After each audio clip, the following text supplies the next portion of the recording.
The detective said missing kids usually come home. What happens when they don't? Based on a true story.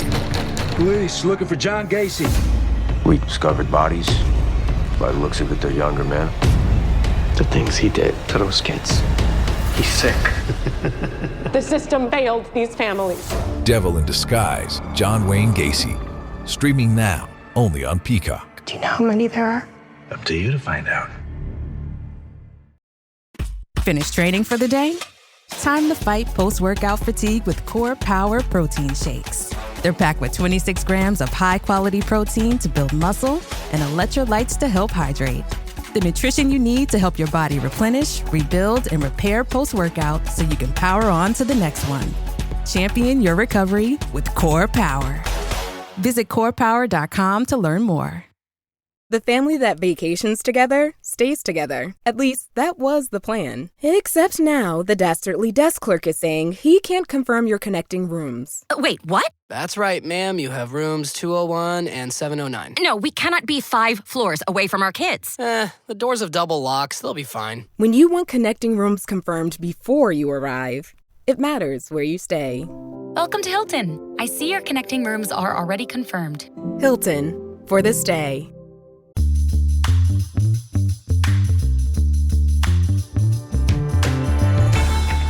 Hey everyone, welcome to this edition of Keep Watch Pass on the It's Not That Bad podcast channel. Now I know that a lot of listeners, podcast listeners, consume their episodes of choice in transit, whether you're on a bus, you're on a train, plane, whatever mode of conveyance that you use, this is where a lot of podcasts are listened to. And if you're listening to this podcast, then this is probably perfect timing because we're talking about movies that feature modes of mass transit. And here to join me, my lovely wife, Carrie. Carrie, how are you doing? I'm doing fantastic. I'm really looking forward to this episode. Okay, so when we initially came up with this idea, it was like public transit, but we expanded it to modes of mass transit. Now, I know personally, when I was taking a look at this, I wanted a film where the mass transit vehicle, whatever type it was a main plot point or character point sometimes of the actual film itself. So going through the films that you were going through to try to find your keep, watch, and pass picks, did you find it hard to narrow it down a bit? As soon as I got the clarification of if we were just talking about public transit, so subway, streetcar, like bus, car, vehicle, cabs, mass transit. But then we started talking about like planes and trains and automobiles. And yes. Automobiles. Isn't that right, John Candy? Then it all started to make more sense and it opened the playing field because honestly, I'm like, well, how many movies about subway systems? Now I know there's a few. Oh, yeah. But then you would either be in the subway system in London or arguably New York City, which has like massive subway systems. Yeah. I mean, a lot of subway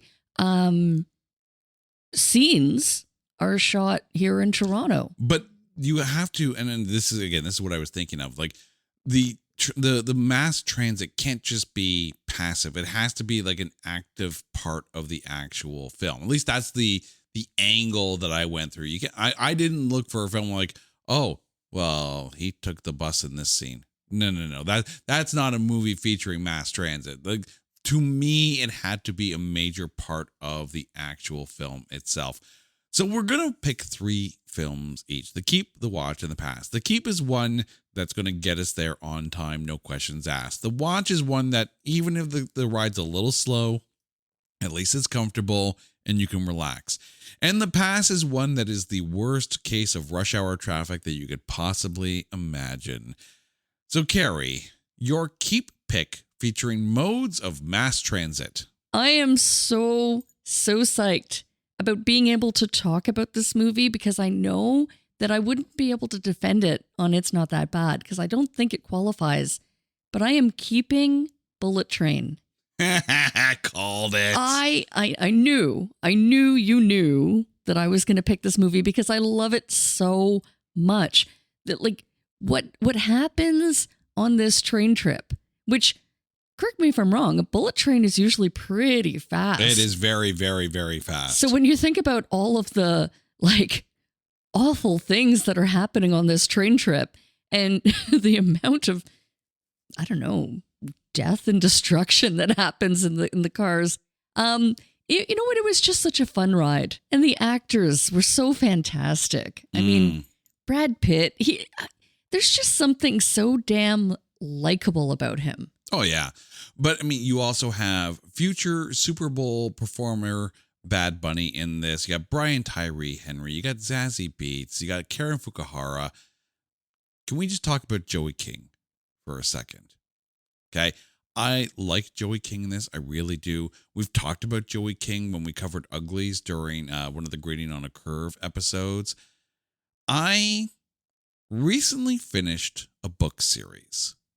It's the Newsflesh series. It's written by Mira Grant.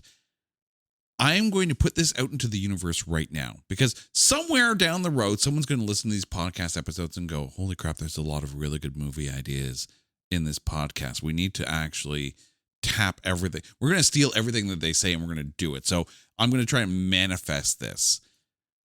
The Newsflesh series needs to be turned into a TV series on Netflix, and the main character of Georgia Mason needs to be played by Joey King. As I was reading the book, Joey King is the image of how I would cast that role. Needs to happen. But I knew you were going to pick Bullet Train, and I had to try to pull away from it, but it's my watch pick. It's absolutely my watch pick. Aaron Taylor Johnson and Brian Tyree Henry. I love the dynamic between those two. Like, you're right. It is such a ton of fun. But I'm going to break your heart for a second here. I don't know if I'm going to break your heart because it may actually give you joy. Because over at Rotten Tomatoes, this film has a tomatometer of 52%. It qualifies. You're kidding me. You can put it on the whiteboard for 2026. Oh my God, are you kidding? I am not kidding. I thought it was higher than that. IMDb, it's high. Letterboxd is pretty high. Rotten Tomatoes, 52% tomatometer. Bloody hell. So you know what we're covering next year? The critics are wrong. The critics are always wrong. Let's be honest. Right? Like, just to paint a picture, critic score, tomatometer 52%, popcorn meter 76. Yes, because the critics are wrong, and I'm here to tell them why they're wrong. All right. Well, we'll come back to It's Not That Bad. Oh, no, I'm ready to go now. No. You can't spoil it all now. But yeah, when we actually get to talk about Bullet Train, and we will talk about Bullet Train in 2026. So, you know, if you're following our website, notthatbadcast.com, make sure you subscribe because Bullet Train is coming in 2026, come hell or high water. All right, for my keep pick, I'm going to ask you a question here because we like to go to the movies, you and I. We like to occasion, go to the theater. Once in a while, you and I. But also, we like to go to the drive-in. Ah, yes. So there was one night that we went to the drive-in, and it was the coolest night ever because they played 4 movies on one screen in one night. So you paid your one ticket, and you got to watch 4 movies. And I remember, right? It was Super 8 was the first one, and then it was Thor, the first Thor movie with Chris Hemsworth. And then you had like Transformers, I think it was Dark of the Moon at the time. And the final movie of that night, which started at like 3:00 in the morning. So you could tell, and I know you had fallen asleep at some point during the second movie. You woke up like during the end credits of the third, and the fourth one came up, and you stayed awake for all of Source Code. Mm-hmm. Source Code is a fantastic, mind-bending film starring Jake Gyllenhaal, Michelle Monaghan, takes place on a commuter train going into New York over and over and over again. I don't want to say too much about source code, at least the plot line of it, because this really was a fascinating movie to watch. I was captivated with it. I loved the plot device that they used, right? And I loved it. It's very much the best way I'm going to describe it is mesh Groundhog Day with a ticking time bomb thriller, and you've got source code. That's the best way I can describe it. I do not want to spoil this film. I know when we cover films on It's Not That Bad, I'll sit there and say, spoilers like a mofo, because that's what we do. We talk about the film. I'm not saying a damn thing about source code more than I've already said, because I want people to actually go and watch this film, because if you're into puzzle box type films, this is one you need to watch. Like, and the fact that you stayed up for it in the car from like 3 to 5 o'clock, like the movie was done, the end credits were rolling, and the sun was coming up. We have to do that again one of these nights. Like, I want a drive-in to do a 4-movie night. It is, if you've never done that, it is a ride to go through all of that. It makes for a long night. And it does. Really long drive home the next morning. A very slow drive home the next day, admittedly. But no, I love the drive-in. It was fun. There's something about the drive-in that is just so, I don't want to say pure, but there's just something so refreshing about the drive-in. There's something nostalgic about the drive-in. That's the best word, is the nostalgia. Yeah. Like bringing a bunch of pillows and blankets and your car is just so cozy. Or even better, if you have like one of the cars that you could lift the back hutch and like lay down in the trunk kind of thing. But remember to have like some rope with you if you do have a van like that, because they want you to pull the door down a little bit so you're not blocking the person behind you, right? Which makes sense. Or get the lawn chairs out and bring a ghetto blaster and tune into the radio station. Like, and bug spray. I always bring bug spray. I love the drive-in. Yeah. Like, we got to go back, because there's just something heartwarming about the drive-in, because it's fresh air. It's fresh air movie time. So that needs to, like, I know most people these days will probably just get like some little USB projector and they'll attach it to a laptop and put a screen up in their backyard. And why haven't we done that, by the way? But there's one of those things. So it's like, that's kind of the home version, which is nice. I want to go back to the drive-in. I brought the laptop outside. Yeah, but does that count? There's something about watching it on a bigger screen. So maybe we need to get our hands on one of those little USB projectors. Well, that'd be fun. Exactly. When I queue up the Doors' first album that could help inspire a new podcast episode, I need gear that pulls me right into that warm LA haze. That's why I use the Andover Spin Duo. It's everything you need. Turntable plus Spin Bass 2 speaker, high fidelity sound, no cheap plastic. Fun, easy, even comes with a remote. And it works with Bluetooth devices too. Pantheon listeners, you get 15% off at andoveraudio.com/Pantheon. Do your records justice. This episode is brought to you by Indeed. When your computer breaks, you don't wait for it to magically start working again. You fix the problem. So why wait to hire the people your company desperately needs? Use Indeed's sponsored jobs to hire top talent fast. And even better, you only pay for results. There's no need to wait. Speed up your hiring with a $75 sponsored job credit at Indeed.com/podcast. Terms and conditions apply. Wish you could become a morning person? You know the type, up before the sun, early morning runs, first one to the office with donuts and a smile. How do they do it? Easy. With the new Galaxy Watch 8, sleep tracking and personalized insights from Samsung Health help you improve so you can wake up to a whole new you. One who, dare I say it, skips the snooze? It's possible. Train your sleep with Galaxy Watch 8. Learn more at Samsung.com. Requires compatible Samsung Galaxy phone, Samsung Health app, and Samsung account. All right. So we've covered my watch pick because it's your keep pick in Bullet Train. What is your watch pick? This is so obvious. You literally called it in the opening. Planes, trains, and automobiles. Oh, so you went with all the transit. Yeah. Okay. But you know what? The casting, Steve Martin, John Candy, playing the most unlikely, unlikable friends. Those aren't pillows. Oh my God. Like, how could you not choose this? This is the obvious pick here. You know, I am so looking forward to watching the I Like Me documentary on John Candy. And, you know, what worries me and saddens me is knowing that some of these beloved actors they're getting up there in age, right? John Candy left us way too soon, and you know, miss his presence on screen. Every film he was in was so good. I hope that there is a really good, heartfelt documentary in the works for the day when we can no longer appreciate Steve Martin's work, because I freaking love Steve Martin films. Like, oh my God. You know what? Just the thought of the world losing such a comedic genius. Mm-hmm. Like, I can't state that enough or use that term lightly. Like, he is literally a genius. And still writing like the Steve Martin's going really strong with Murderers in the Building. Exactly. Only Murders in the Building, yeah. And also, I think he wrote a stage play recently as well. I wouldn't be surprised. Like, Steve Martin is a Renaissance man.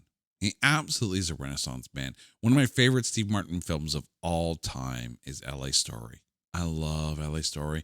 It does not qualify. It's in like the 90% over on Rotten Tomatoes, and rightfully so. It's okay. We got to talk about the Three Amigos recently. We are the Three Amigos. And you know what? I mean, remember, I was waiting for that for so long. It was on the whiteboard so long that it was etched into the whiteboard. Like, I have been petitioning for that movie forever. See, I had to use so. that hack, right? Now, dear listeners, if you've ever had things written on a whiteboard in dry erase marker for too long, or you accidentally grabbed the permanent marker, you grabbed a Sharpie and actually drew on your whiteboard, there's a way to actually get rid of that by tracing over it with a proper dry erase marker, and it will get everything off. So I had to do that with Three Amigos because it had been on there so long that it dried, like really dried. And the movie sucked. With Alice Cooper, which we finally got off the board as well. Yes, we're finally clearing the board. Exactly. 2026 is going to be like a purge of every single notebook and whiteboard note that we have ever made in preparation for this show. Because, you know, after, you know, over 4 years of covering films, you have those initial ideas like, oh, we're going to cover this, and then we're going to cover this. And then, like, you know, like new toys and shiny, pretty things, we like to kind of deviate and kind of move, you know, as things go. And of course, we do have some guests that come onto the show and they have movies that they want to cover. And we love to actually go down that road. And sometimes a listener will chime in with an idea, and we love to actually cover those as well. We don't want to record too far in advance that we can't pivot a little bit and jump on something when a listener chimes in, or something just comes up and we have to cover it. But eventually we have to go back and clear the decks on all of those notebooks and the whiteboard, wipe it clean. And that's what 2026 is going to be all about. It's our year. That's right. We're ready. You would think that's literally going to be it. We're going to get to like our 5th year anniversary next year. Also, we're going to get to our 5th year anniversary next year. So that's pretty freaking cool. But we're going to get to that anniversary and go, well, now we have to come up with new ideas. Luckily, critics suck and we're never going to be out of ideas. All right, so now we get to your pass pick of movies featuring mass transit. My pass pick is a movie that should still haunt you to this day. Oh? Yes. And it has a mode of transportation. Okay. And it has a lot of soul.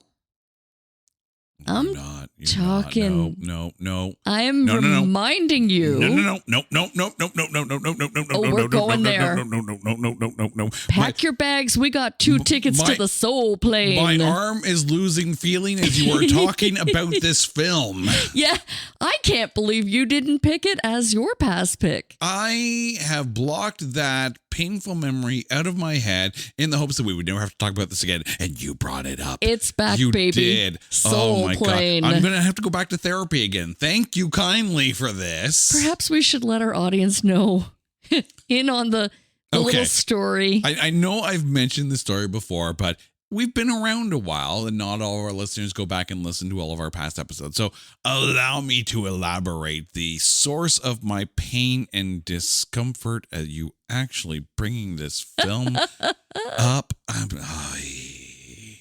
You did, didn't you? So years ago, lying down on the most comfortable couch ever purchased ever. Our nap couch. I love that couch. I miss that couch. The kind of couch that you would forego your bed for weeks upon end because it is that freaking comfortable. The greatest couch that ever couched. And we're lying down and we decide to put on the movie network and just let it run. This is before on demand, right? We just let these movies run. And Soul Plane comes on. And I was excited about it. Soul Plane. Soul Plane. Snoop Dogg. Yes. Tom Arnold. Yes. The most unlikely pair to pair, period. And because my lovely wife, love of my life. With movie narcolepsy, mind you, it wasn't my fault. I blame the couch. Fell asleep 5 minutes in. And normally this is not a bad thing, right? Because if I hear snoring, then I think it's fair game, right? She's asleep. She picked this film. She's asleep. She's not watching. I'm going to flip the channel, right? Not today, Smithers. Not today. Because she fell asleep on my arm. And the remote control is out of reach. Sorry, not sorry. I don't want to wake her up, right? Like, she worked hard all day, came home. We're like, let's just have a couch cuddle and movie time because that's what we do, right?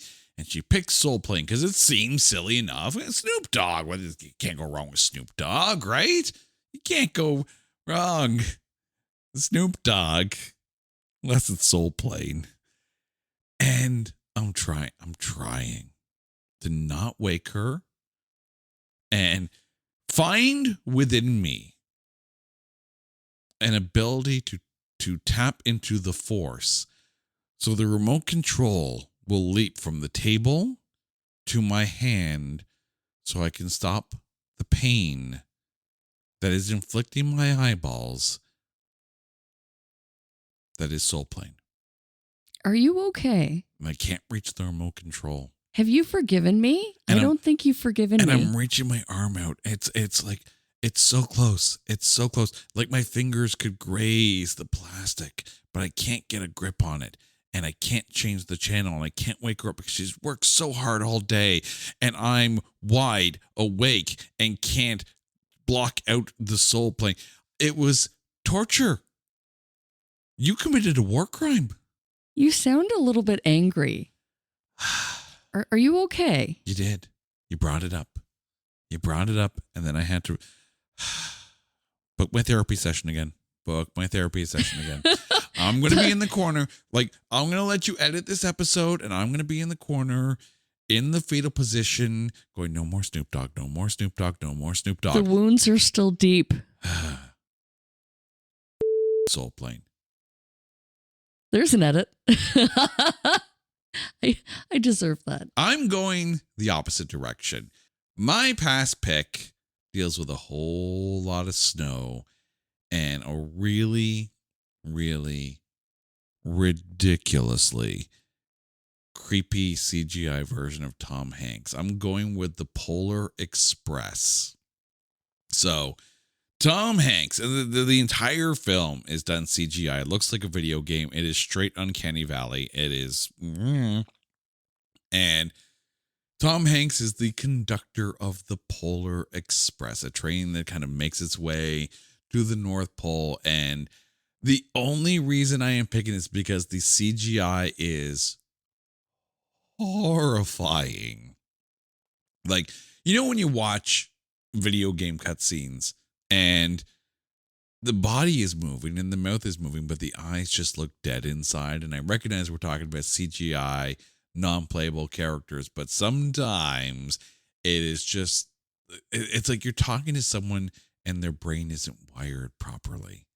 That's what the Polar Express feels like. These CGI characterizations of these actors, you know, they got the design close, but the eyes just don't lock up, and it's creepy. It's a heartfelt story that is turned creepy by the CGI that is used in it. I'm sure if they had done a live action version of this kind of thing, it would have done better. Maybe the technology is there now to recreate the Polar Express. I ain't watching it. I am no. Like, Tom Hanks has enough creepy characters on film as it is. Elvis, Pinocchio. But, you know, I can deal without the Polar Express. Like, Wilson.